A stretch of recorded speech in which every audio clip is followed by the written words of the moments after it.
une communauté humaine géographiquement délimitée, dotée d'une organisation politique, centralisée, avec des institutions qui sont chargées d'imposer ou d'élaborer des règles. Sociologiquement parlant, c'est une société politique, résultat de la fixation d'un territoire sur des frontières délimitées. Mais quand on va dans la convention, par exemple, de Montevideo, de 26 décembre 1933, concernant les droits et les devoirs des États, dans son article 1, mais les critères pour définir un État, c'est une population, un territoire déterminé, un gouvernement exerçant une autorité réelle et effective et capable d'entrer en relation avec d'autres États. Alors, en 1960, on avait l'Union soviétique, qui était une confédération d'États. Ce n'était pas la Russie. Les amis, il faut qu'on soit clair dans les analyses. Il faut qu'on soit clair dans les analyses. J'ai parlé de la Russie. Vous me dites que oui, l'Union soviétique était aux côtés de certains pays. Je n'ai pas parlé de l'Union soviétique.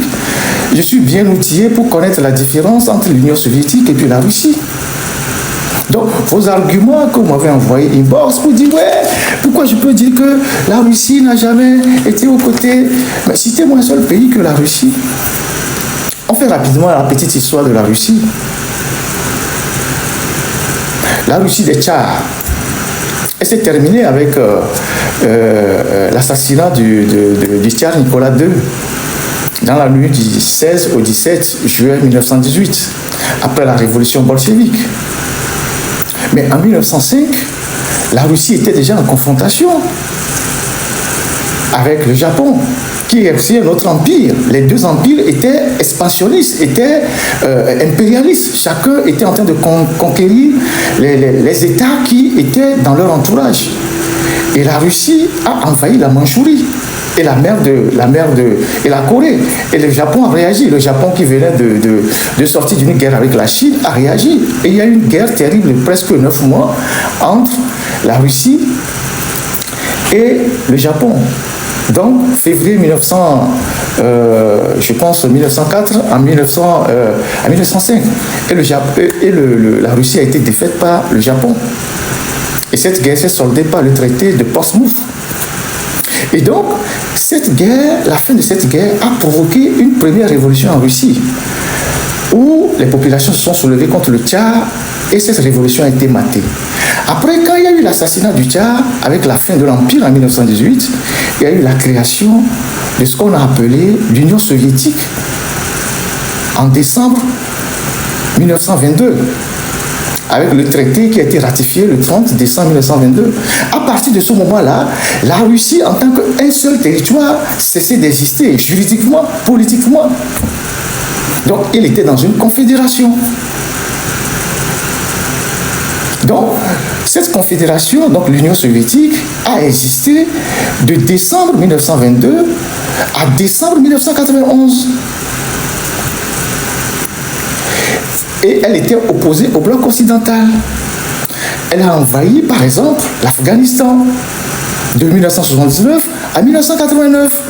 Lorsqu'on dit, par exemple, que la Russie a envahi l'Afghanistan et que la Russie a été défaite en Afghanistan, les Russes disent non, que c'est l'Union soviétique.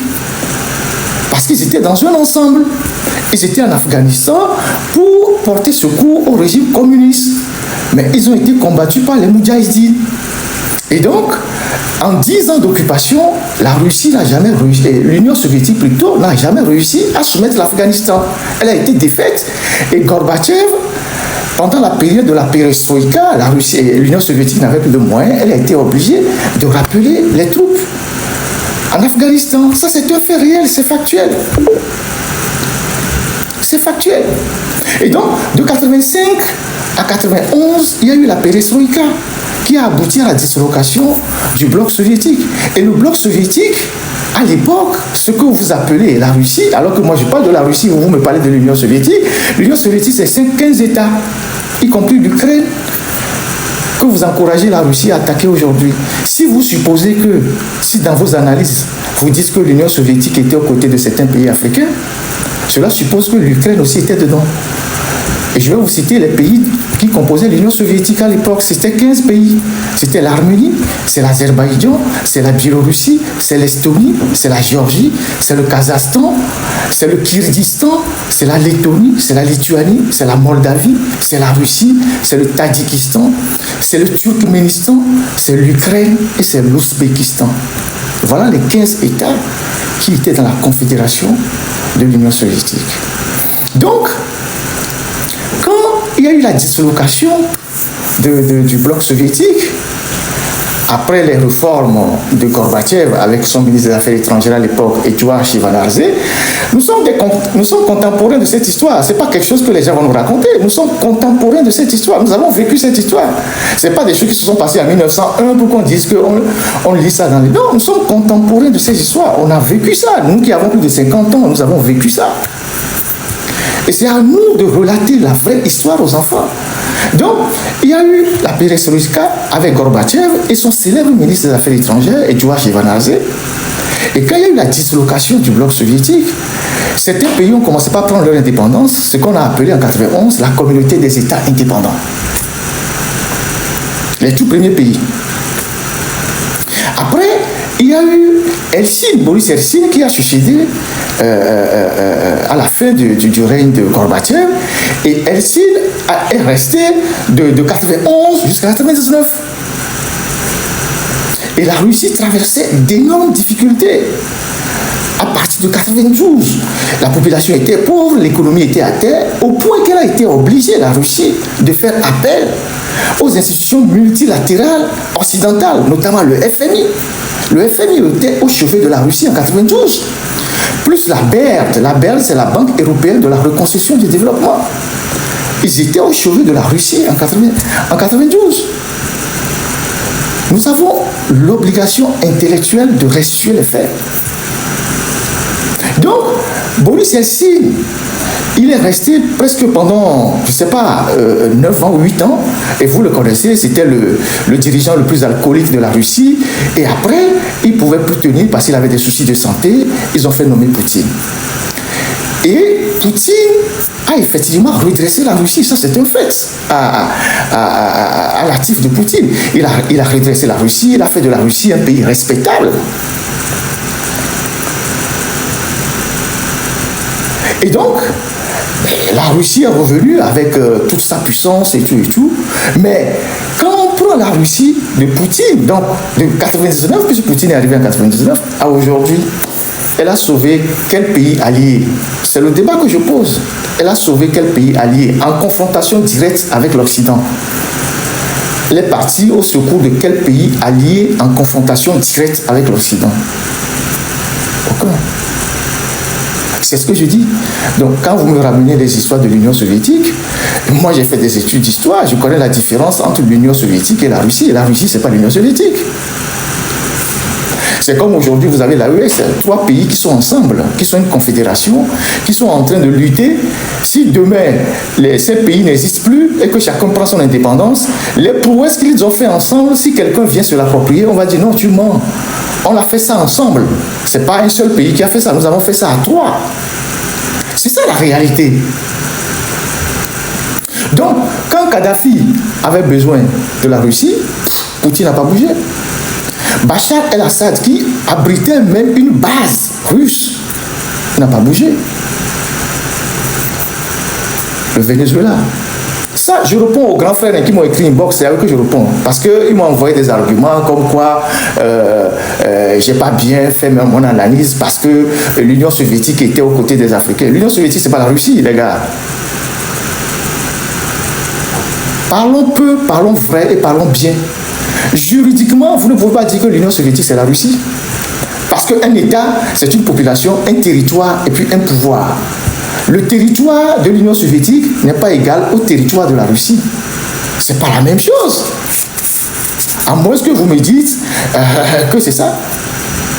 Intellectuellement parlant. Donc, moi, je suis bien outillé pour dire les choses et je fais la différence entre les choses. Le problème que vous avez aujourd'hui par rapport aux actions de Donald Trump, Parce que nous, on était parmi ceux qui n'ont pas soutenu Donald Trump. C'est vous qui l'avez soutenu.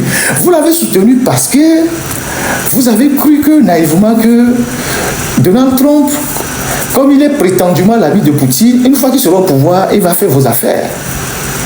Mais entre l'ours polaire et le cowboy, ce sont tous des prédateurs. Entre l'ours polaire et le cowboy, ce sont tous des prédateurs. Autant le cowboy, il tire très vite, autant l'ours polaire, c'est un animal assez féroce qui bondit sur sa proie. Donc, les deux sont en train de faire ce qu'ils savent faire de mieux. Chacun essayant de contrôler les zones de son influence. La Russie, cherchant à contrôler l'Europe de l'Est, et puis Poutine, cherchant à contrôler l'arrière-base de l'Amérique latine, qui est son arrière-cour. Donc, le problème que vous avez aujourd'hui, c'est que vous avez soutenu quelqu'un juste sur la base des émotions, sans aucune analyse, parce que vous estimiez que c'était l'ami de votre ami, de votre idole. Maintenant qu'il est arrivé, qu'il fait autre chose, vous êtes déboussolé. J'ai même lu des gens qui disent, ah oui, que le Congrès va bientôt stopper Donald Trump. Donc, vous qui soutenez Poutine, vous savez que dans une démocratie, il y a des contre-pouvoirs qui peuvent bloquer un homme. Donc, le seul espoir aujourd'hui, c'est que le Congrès va stopper Donald Trump. Ça veut dire qu'aux États-Unis, il y a quand même des contre-pouvoirs, ce qu'il n'y a pas de l'autre côté en Russie. Donc, là, on voit ce qui se passe en Perse. La Perse, c'est l'Iran. Pour ceux qui n'ont pas fait de très grandes études, la Perse, c'est l'Iran. On voit ce qui se passe en Perse. Les Américains vont intervenir. Et on verra. Ils vont intervenir. Du côté de Cuba, ils vont intervenir. Et la Russie, quoique elle ait une puissance, elle n'a pas aujourd'hui les moyens de rentrer dans une confrontation sur plusieurs plans. Parce que son économie est déjà très faible. La guerre, c'est l'économie qui la soutient. C'est l'économie qui soutient la guerre. Nous, les Africains, nous pensons que nous sommes dans un monde de bisounours, où tout est joli, Alice au pays des merveilles. Mais non. Mais ceux qui font la guerre, ils font la guerre pour leur résistance. Parce que l'homme, la domination et l'esprit de domination est lié à l'homme. Et quand on transpose ça sur le plan politique ou à l'image ou à l'échelle des États, c'est pareil. Dès qu'un pays ou une civilisation est assez forte, elle cherche à dominer les autres, en commençant par les voisins. On dit que la colonisation est une question de proximité. C'est pour ça que la géographie est fondamentalement liée à la colonisation. Les Russes, la Russie a envahi la Mandchourie parce qu'elle cherchait un accès à la mer en 1905. Et le Japon n'était pas d'accord. Le Japon était aussi une puissance. Ils sont rentrés en confrontation. C'était des pays impérialistes. Ils étaient impérialistes dans leur zone d'influence. Comme les États-Unis sont impérialistes dans leur zone d'influence aussi. Et chez nous en Afrique, comme je parle de l'aspect humain de la chose qui est transposé à l'échelle des États, la plupart des royaumes en Afrique qui ont été des puissants royaumes ont cherché à dominer leurs voisins, à les soumettre. Les Ashantis, quand ils étaient à l'apogée de leur règne, ils ont fait la guerre à tous leurs voisins, provoquant des flux migratoires dans les autres pays voisins. Le royaume d'Abomey, quand ils étaient au summum de leur apogée, ils ont attaqué tous leurs voisins. Ousmane Danfodio, dans le royaume de, je pense, c'est Sokoto, au nord du Nigeria, quand ils étaient au sommet de sa gloire, ils ont attaqué tous les voisins. C'est un réflexe humain. Et les civilisations, c'est pareil. Les pays, c'est pareil. Les pays, c'est pareil. Prenez un exemple terre à terre. Vous voyez les gens qui sont riches là, les parvenus, les gens qui du jour au lendemain deviennent riches dans vos quartiers. Soit, une fois qu'il devient riche, il va dans un quartier résidentiel, ou s'il ne veut pas aller dans un quartier résidentiel, il commence par mettre la pression sur les voisins qui sont autour de lui, qui sont pauvres, et il veut racheter leur maison. C'est un esprit de domination. Parce qu'il a le pouvoir, il pense qu'il peut dominer les autres, il peut soumettre les autres. C'est ça la réalité. Et ça, c'est humain. C'est naturel. Et à l'étape des pays, c'est pareil. La guerre que les gens sont en train de faire aujourd'hui, c'est pour leur existence. Ils se comportent, les dirigeants de ces pays se comportent comme des mafieux, comme des bandits, mais c'est normal. C'est le monde est ainsi. Depuis la nuit des temps, c'est pas vous qui allez changer le cours normal de l'histoire. Quand l'Égypte antique était devenue une puissance, elle a soumis tous les pays voisins. Quand la Rome antique était devenue une puissance, elle est allée jusqu'en Afrique. La Tunisie, Carthage, c'est la Rome antique. La Tripolitaine, quand on parle de Libye, avec ce qu'on appelle la Tripoli, la Cyrénaïque et la Tripolitaine, ce sont des expressions roumaines. La Grèce, c'est pareil. Mais ces civilisations se sont affaiblies parce que ce n'est pas parce que vous êtes puissant aujourd'hui que vous serez puissant éternellement. Les civilisations ont aussi leurs limites, leurs dates de péremption. Peut-être aujourd'hui les États-Unis sont en train de dominer le monde. Demain, ils vont perdre leur puissance, tout comme l'Europe a perdu sa puissance. Et les explorations à l'époque ont été menées par qui? Par les Portugais, par les Espagnols, et les Hollandais en partie. Mais aujourd'hui, c'est quoi le Portugal? C'est quoi l'Espagne? C'est des pays qui se sont énormément, qui ont perdu de leur importance. Donc, les gars, j'ai parlé de la Russie. Je n'ai pas parlé de l'Union soviétique. Et je suis bien outillé pour savoir qu'il y a une différence entre la Russie et l'Union soviétique. C'est pas pareil. Et donc, ça, c'est une réponse aux grands frères qui m'ont envoyé leur réaction inbox. Hein, c'est ceux qui m'ont écrit inbox et qui disent non, Ferdinand, pourquoi tu peux dire ça? Parce que vous faites de la Russie votre idole. Donc, et vous raisonnez avec des préjugés. Vous raisonnez avec des préjugés. Là, les faits, là, je viens de les délimiter. Quelqu'un peut contester ça? Ce sont des faits. Ce sont des faits. C'est factuel. Tout le monde peut retrouver ça. Quand nous étions encore sur les bancs de l'université, ce sont les choses sur lesquelles on a beaucoup fait des recherches. La Chine des Ming, on a fait pas mal d'exposés sur la Chine des Ming. Vous connaissez la Chine des Ming, de la civilisation des Ming. L'Amérique précolombienne, les guerres contemporaines, ce sont des choses qu'on a étudiées. Et donc, moi, ça c'est ma formation, ça. Plus tout ce que j'ai comme bagage en tant que journaliste, je ne peux pas me lever et faire des erreurs d'analyse sur ce que je dis.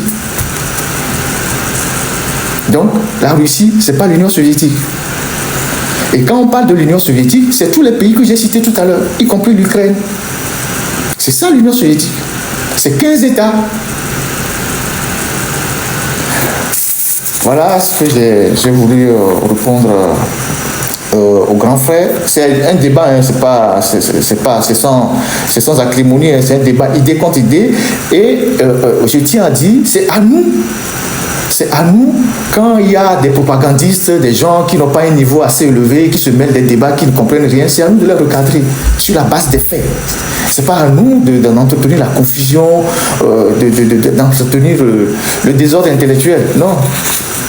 C'est ça la réalité des faits. Donc, voilà ce que j'ai voulu dire sur le cas de ceux qui m'ont interpellé, sur ce que j'ai dit dimanche. Voilà. Si vous avez d'autres arguments, vous pouvez me les opposer. Hein. C'est ainsi qu'on fait évoluer le débat. Vous pouvez me les opposer. Mais moi, les arguments que j'ai, c'est ça que je viens de vous dire. C'est ça la réalité des faits. Donc, ce qu'on appelle la domination, elle est humaine. C'est lié à l'humain. Chaque jour dans notre vie, nous essayons à soumettre nos collaborateurs, à soumettre nos amis, à soumettre même nos femmes. C'est humain. À l'étape même des pays, à l'échelle des pays, c'est pareil. Tous ceux qui ont étudié les sciences humaines savent que l'esprit de domination est consubstantiel de l'homme. Et quand vous suivez aussi les documentaires animaliers, vous voyez comment les animaux se soumettent dans la forêt. C'est pareil pour les humains. Les plus forts écrasent les plus faibles. Ceux qui ont les moyens dominent les autres. Les civilisations, c'est pareil. C'est ça la réalité. Nous avons eu plein de royaumes en Afrique qui ont fait les guerres à leurs voisins, qui les ont soumis et qui ont provoqué des flux migratoires. Comment le Togo s'est constitué et les gens sont venus de partout? C'est les guerres qui ont amené des gens. Et ce sont des guerres de soumission. Que les gains soient venus d'Accra, c'est des guerres qui ont provoqué ça. Que les Baoulés soient partis en Côte d'Ivoire, c'est des guerres qui ont provoqué ça. C'est des guerres de soumission. Que des Ifés soient venus d'Oyo ou des fonds soient venus de Dahomey vers le Togo, c'est des guerres de soumission qui ont provoqué ça. Et c'est l'esprit de domination. Ailleurs, c'est pareil. C'est ça la réalité des faits. Et ça, c'est historique, c'est factuel.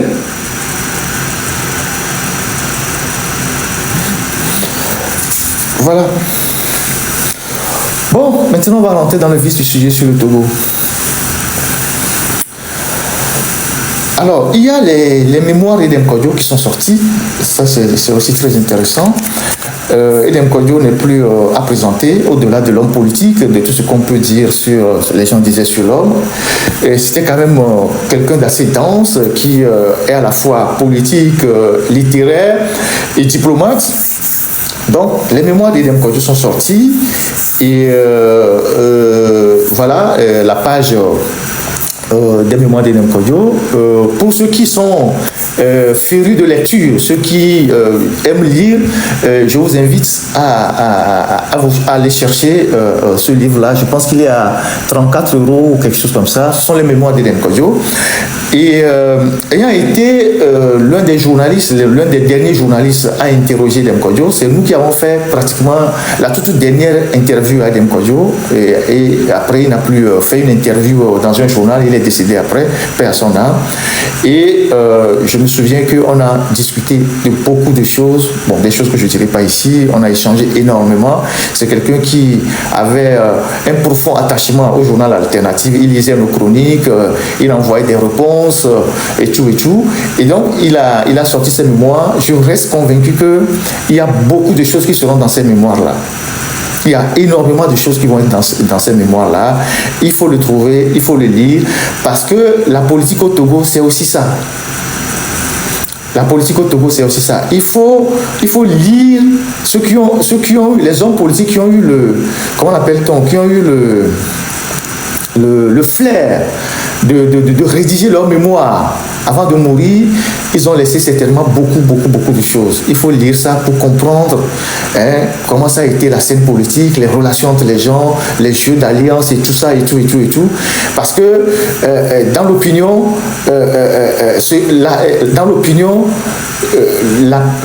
l'image qu'on a de l'homme, parfois c'est pas la même image dans ses relations avec ses pairs de l'opposition. Et j'en sais un peu. Et je vous avais dit d'ailleurs une fois les relations entre Edem Kodjo, par exemple, et Akouibo. Aujourd'hui, les deux sont décédés, mais sur la place publique, vous allez croire que c'est des ennemis jurés, mais derrière les rideaux, c'est des gens qui se fréquentaient et qui essayaient de s'aider quand l'un ou l'autre est en difficulté. Ça aussi, c'est factuel. Donc, il faut chercher ces mémoires-là. Moi-même, je viens de voir l'affiche aujourd'hui. Je vais aller chercher ça dans une librairie. Je ne sais pas si je trouve ça ici. Je vais acheter pour lire et voir tout ce qu'il a mis dans son mémoire. Donc, merci à la technique.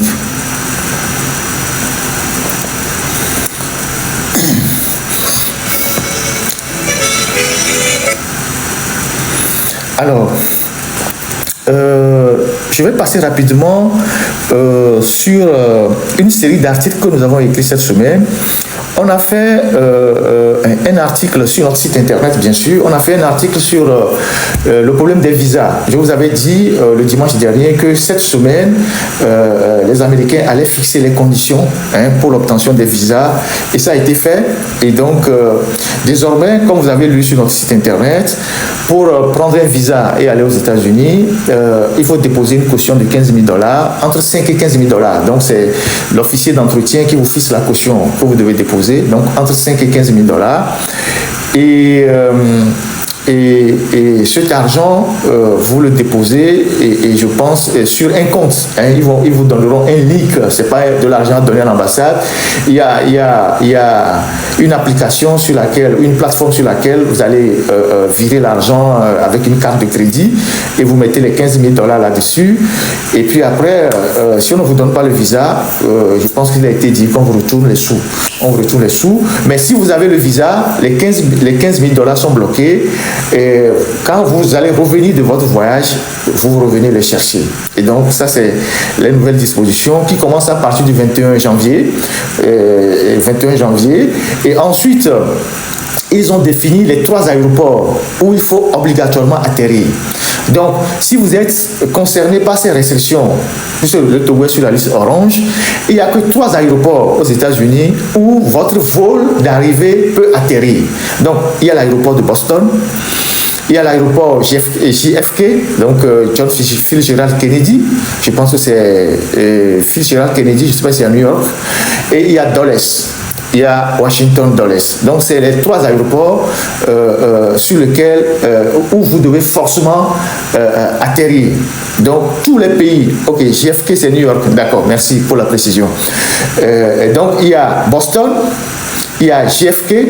Donc, JFK, c'est New York. Et il y a Washington Dulles.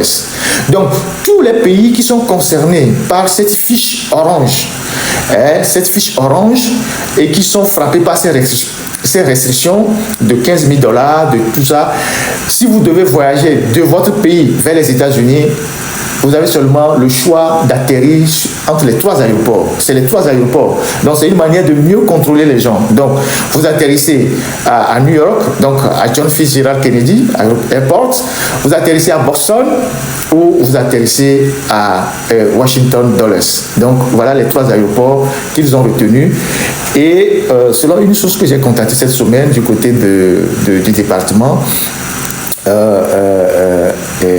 la source m'indique que maintenant que ces conditions sont fixées, ils vont accélérer le rapatriement de tous ceux qui ne sont pas en règle, tous ceux qu'ils ont identifiés, comme ils sont arrivés, ils ne doivent pas rester dans leur pays. Ils vont maintenant entamer cette phase-là pour rapatrier les gens. Et vous savez que l'ancien ministre des Finances du Ghana, qui était recherché par le pouvoir ghanéen, il est accusé d'avoir détruit l'économie du Ghana, a été arrêté aux États-Unis la semaine dernière. Il a été arrêté aux États-Unis parce que quand la fin du pouvoir de John Mahama, le NPP a perdu le pouvoir, lui, il a fui. Il est parti aux États-Unis parce qu'il avait un visa et il est parti rester aux États-Unis. Et le gouvernement ghanéen a mis une notice rouge pour Interpol. Et donc, ce ministre des Affaires étrangères, j'oublie encore son nom, il va être rapatrié au Ghana où il était recherché. Et ça, la leçon à tirer, c'est que ce n'est pas parce que vous avez détourné de l'argent en Afrique que vous avez des visas ou des résidences aux États-Unis que vous allez fuir pour aller rester là-bas. Les choses sont en train de changer. Les choses sont en train de changer. Voilà, Ofori-Atta, voilà, c'est le nom du ministre. Donc, il a été arrêté aux États-Unis par ICE et probablement il sera extradé au Ghana parce que lui, il est recherché. Lui, il est recherché. C'est pas quelqu'un qui est allé aux États-Unis avec un visa où il est resté. Mais lui, il est recherché par son pays. Donc, il va devoir rentrer au Togo, au Ghana, pour rendre compte de la gestion qu'il a eu à faire comment l'appelle-t-on, du ministère de l'économie et des finances. Donc ça, c'est un article que vous pouvez retrouver sur notre site. Il y a un autre article sur notre site, c'est Aura Bank. Aura Bank qui a fermé 4 de ses agences la semaine dernière. La situation des banques est de plus en plus difficile aujourd'hui. Donc, elle a fermé, comment appelle-t-on, l'agence de Dapan, elle a fermé l'agence de Dapan, l'agence d'Azaou, une agence à Kégué et une agence sur le boulevard. Donc 4 agences ont été fermées et